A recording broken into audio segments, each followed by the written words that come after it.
Okay, let's jump right in. We're looking at the island nation of Madagascar, where a political crisis that's been simmering for weeks has just, well, completely boiled over. And the result? A sudden dramatic military takeover that has everyone wondering, what on earth happens now? I mean, can you imagine hearing this broadcast across the country? A super stark, simple declaration from Colonel Michael Andry Rajoelina announcing the military was now in control. Just 4 words, and with that, the government basically collapsed, and the nation's entire future was thrown into total chaos. So, yeah, the big question is, how did Madagascar get here? This was a stunning turn of events for sure, but it didn't come out of nowhere. To really get what's going on, you have to look back at the weeks of public anger that really lit the fuse for this whole thing. And see, this wasn't your classic top-down coup. Not at all. This was the climax of a movement that was born on the streets, and it was driven by a generation of young people who felt completely and utterly ignored by their government. For weeks, demonstrators, a lot of them from Gen Z, were gathering in the capital, Antananarivo. And they weren't just making noise, you know? They were building a powerful movement that had one single, crystal-clear demand.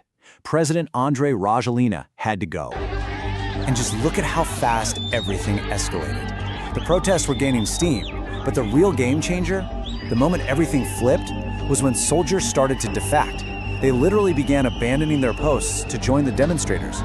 That was the moment the president's grip on power just began to completely unravel. With his military support just crumbling away, the president's authority pretty much vanished. Then, 3 things happened in really quick succession that created this massive power vacuum. And, well, the military was just waiting to step right into it. First domino to fall, President Rajoelina fled the country.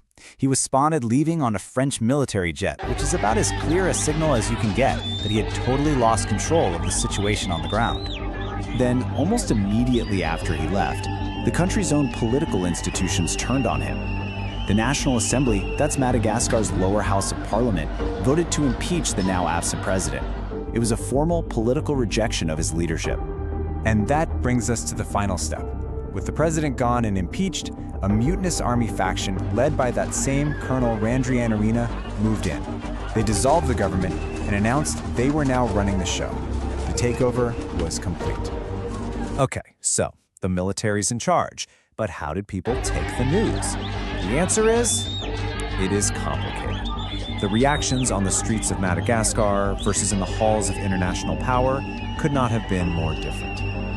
On one hand, you have the streets, where it was basically a party. The young protesters who'd been demanding change felt like they'd actually won. One even said, "This deserves a national celebration." But then, from outside the country, President Rajoelina's office was completely defiant, calling the impeachment unconstitutional and insisting he was still in charge. The international community also started weighing in, and they were very concerned. French President Emmanuel Macron basically said that while France understood the frustrations of the youth, those frustrations shouldn't be exploited by military factions. It was a really clear warning against an unconstitutional power grab. Which brings us to the crucial point right now. Madagascar is caught in this incredibly tense and volatile standoff, with a bunch of different groups all claiming they're the legitimate ones in control of the nation's future. So here's the rundown of the standoff. You've got the military claiming it's in power, you've got the exiled president insisting he's still in charge, you've got the protesters celebrating what they see as a huge victory, and then you have the international community on the sidelines just pleading for a return to some kind of order. And all of this leaves us with a really critical question. The people on the street, they sparked a revolution. They feel like they've won. But at the end of the day, it's the military that's now holding all the power. So when the dust finally settles, who is really in control? And maybe more importantly, what does this all mean for the future of Madagascar?